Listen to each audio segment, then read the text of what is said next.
They told me my husband was dead. So did I bury an empty coffin? But I know that's him across the street, smiling, alive with a family that wasn't mine. It was an ordinary afternoon, the kind you never expect to change your life.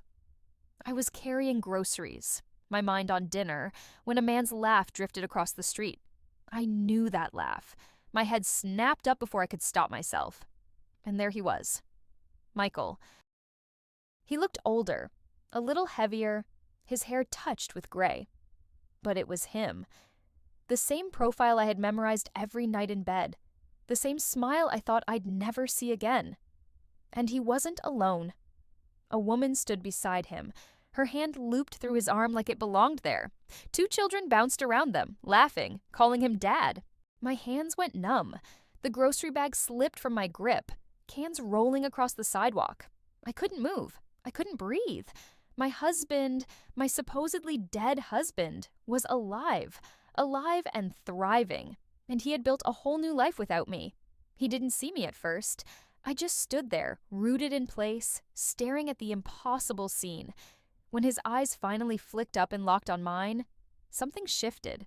For the briefest second, recognition flashed across his face. Then just as quickly, it vanished. He turned away, smiling down at the children, pretending I wasn't even there. That was the moment my world shattered for the second time. My name is Anna, and for nearly a decade, I believed I was married to the love of my life. Michael was everything I thought I wanted in a husband. Charming in a quiet way, dependable, the kind of man who made you feel like the ground beneath your feet was steady. He wasn't flashy, but he was thoughtful. He remembered anniversaries, left notes on the counter before leaving for work, and held my hand in crowded rooms like it was second nature. We built a life together that, from the outside, looked picture perfect. A modest house with a garden I loved to tend. Plans for children we talked about late at night, whispering baby names into the dark like they were secrets only we could share. Mornings meant coffee together in the kitchen, evenings meant takeout on the couch with bad TV. Ordinary, maybe. But it was ours, and I thought it was enough. There were small things, of course. Trips he took for work that always seemed to pop up last minute. Phone calls he stepped outside to take. Receipts tucked into his wallet that didn't quite match the stories he told me. But every marriage has its mysteries, doesn't it? At least, that's what I told myself. Whenever unease rose in my chest, I smoothed it over with excuses. Michael worked hard. He provided. If he needed a little space, a little privacy, wasn't that normal? I never imagined those cracks were pointing towards something bigger, something darker. Because before the day I buried an empty coffin, I never once believed I'd lose him. And certainly not in the way I did. It started like any other trip. Michael kissed me goodbye at the door, suitcase in one hand, travel mug in the other. "I'll be back Sunday," he said, like he always did. I didn't cling to him, didn't beg him to stay. I had no reason to believe it would be the last time I'd see my husband. But Sunday came and went, and Michael didn't. At first, I told myself he was delayed. Flights get canceled, meetings run long. By Monday, I was calling his phone every hour, straight to voicemail. By Tuesday, I was in the police station filing a missing persons report, my voice shaking as I spelt out his name. The search dragged on in pieces. Officers found his car abandoned near a rest stop, driver's side door locked, no sign of foul play. His wallet was gone, but his clothes and suitcase were still inside. It didn't make sense. No ransom calls, no sightings, nothing to suggest where he'd gone or why. Weeks turned into months. I plastered his photo on flyers, begged for updates, watched hope drain out of the faces of detectives who had none to give me. My family hovered close, trying to prop me up as the days blurred together. Grief without answers is a special kind of torture. It keeps you awake at night, replaying every last word, every look, searching for clues you'll never find. After a year, the court stepped in. Michael was declared legally dead. I stood in a black dress beside an empty coffin, accepting condolences for a man whose body had never been found. People whispered words like closure. But how do you close a door that was never fully opened? I tried to mourn, but grief mixed with confusion, anger, and a gnawing sense that something about his disappearance didn't add up. And in the meantime, bills piled up. Life moved on, and I was forced to carry the weight of his absence alone. Time dulls pain, but it never erases it. Years passed, and I taught myself how to live inside the hole Michael left behind. I sold our house, the one that felt too big, too silent, and moved into a smaller place closer to my sister. I got a job I didn't love but could manage, something to keep me busy, something that paid the bills.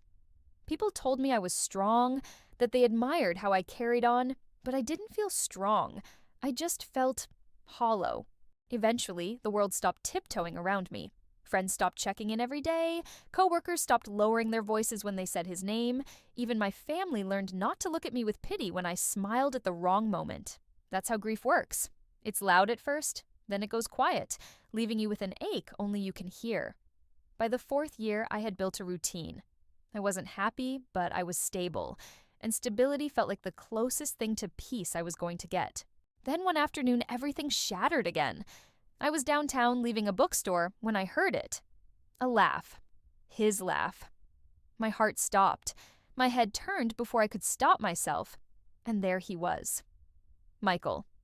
Older, yes. His hair was shorter, streaked with gray at the temples. He carried a little more weight in his shoulders, a touch of sun on his skin. But it was him.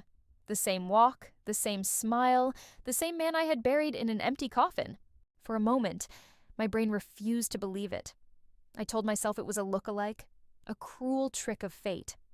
But then he turned, and I saw his eyes, the same eyes that had once promised me forever.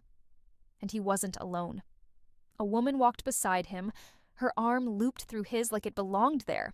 She leaned in close, laughing at something he said, and trailing behind them were 2 children, a boy and a girl, both with Michael's unmistakable grin. My stomach dropped. My hands went cold. He wasn't just alive. He wasn't just surviving. He had built a new life, a new family. I stumbled back against the brick wall of the bookstore, watching as they crossed the street. He bought ice cream for the children, wiped a smear from the little girl's chin, kissed the woman on the temple like he'd been doing it for years. It was so ordinary, so domestic, and that's what broke me. I wanted to run to him, to scream, to demand answers. But I couldn't move. I just stood there, hidden in plain sight, my world spinning. And then his gaze lifted. For one split second, our eyes locked. Recognition flashed across his face. Undeniable, electric.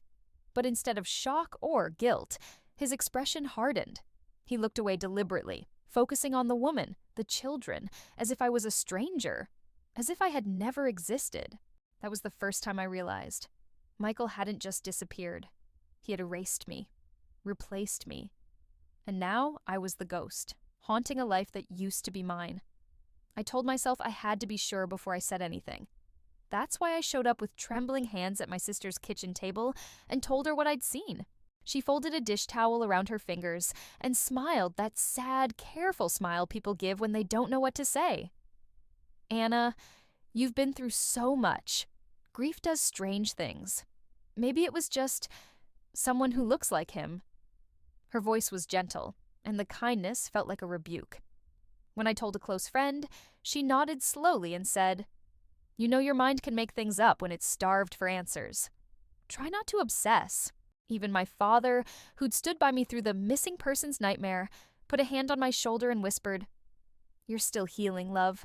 Don't torture yourself." Their doubt landed like rain. Every drop made me smaller. For a moment, I wanted to believe them. I wanted to be relieved that I wasn't being followed by ghosts. But relief never came. Instead, a stubborn little flame burned inside me. If it wasn't him, I needed to know. If it was him, I needed proof. Proof became my purpose.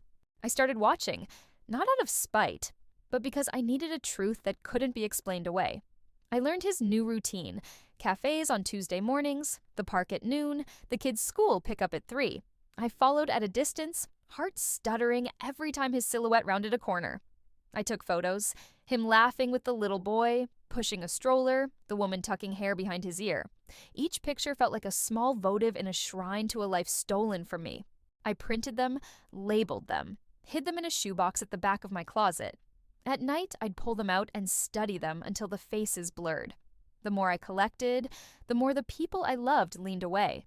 They stopped asking how I was. Instead, they asked why I was still looking. "Let it go," they said. "Move on." It's an odd kind of cruelty when the world helps you bury the very thing you're trying to exhume. Their doubt wasn't malice, it was survival. But to me, it felt like being punished for wanting my husband back. And every dismissal pushed me harder into the obsession that would eventually consume me. I couldn't take it anymore. Weeks of watching from shadows, of being told I was imagining things, had left me raw. I needed to hear it from his own mouth. One Saturday afternoon, I waited outside the cafe he always visited. My hands shook as he walked past me, so close I could smell the same cologne he used to wear. "Michael," I whispered, my voice breaking. He froze, but only for a second. Then he shook his head briskly. "I'm sorry. You've mistaken me for someone else." His voice was colder, practiced, like he'd rehearsed it. I stepped in front of him. "Don't lie to me. I buried you. I grieved you. Look me in the eyes and tell me you're not my husband." His jaw clenched.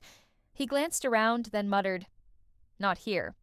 He led me down a side street, out of sight. And there, finally, he dropped the mask. "Yes, Anna, it's me. But the man you're looking for, he doesn't exist anymore." I staggered back. The air sucked from my lungs. "You disappeared. You let me think you were dead." "Why?" He didn't flinch. "Because I wanted out. Out of the debt. The mess. The life I built with you. I had ties you never knew about. People I couldn't escape. Faking my death was the only way forward. I needed a clean slate." My chest ached, but his next words cut deepest. "That man died years ago. You need to let him stay dead." The husband I once loved was standing right in front of me, alive. But the way he looked through me made it clear he wasn't mine anymore. He wasn't even Michael anymore. I thought if anyone could help me, it would be her, the woman living the life that used to be mine, his new wife. I imagined she was as deceived as I had been, that she'd be horrified to learn her husband was a man who had faked his own death. So I found a way to approach her. I waited until she was alone, leaving the park after dropping the children at school. My heart thundered as I called out her name. She turned, polite but cautious, and I forced the words past my lips. "You don't know me, but your husband, he's not who you think he is. His name is Michael. He used to be my husband." I braced myself for shock, for denial, for her to grab her phone and demand answers. But none of that came. Instead, she held my gaze with unsettling calm. "I know," she said simply. The ground tilted beneath me. "You... what?" "I know about his past," she repeated. "I was there when he built this life. He told me everything." Her voice was steady, not defensive, not angry, just matter of fact. As if my existence was an old story she'd already accepted. In that instant, I realized the truth was far worse than I had imagined. He hadn't tricked her. He hadn't kept her in the dark. She had chosen this with him, chosen to help him erase me. I was never part of his escape plan. I was the baggage he needed to shed so he could start fresh with her. It wasn't just that he had left me. He had rewritten his future with someone else, and she had stood beside him while he buried me alive in the past. That was the final betrayal. He hadn't only abandoned me, he had chosen to erase me completely while building a future with her. Looking back, I know I wasn't wrong for loving Michael. Loving deeply isn't the crime. It's what made me human. What I was wrong about was ignoring the cracks, brushing off the late-night calls, the sudden trips, the secrets I pretended were harmless. My trust wasn't my failure. My silence was. I used to think grief was the worst thing I could endure, but I learned the hardest loss isn't burying someone whose body you can't find. It's realizing the person you loved chose to bury you instead. The worst kind of death isn't when someone's heart stops beating. It's when they decide you no longer exist, when they erase you from their story and write a new one without you in it. I buried an empty coffin, but the real burial was of our life together. He thought he could kill the past and start again, but ghosts like me don't stay buried. I carry the truth he tried to silence. I lost a husband the day he disappeared. Years later, I lost the illusion that love and loyalty mean the same thing. And maybe that's the lesson. Sometimes the deadliest betrayal isn't death at all.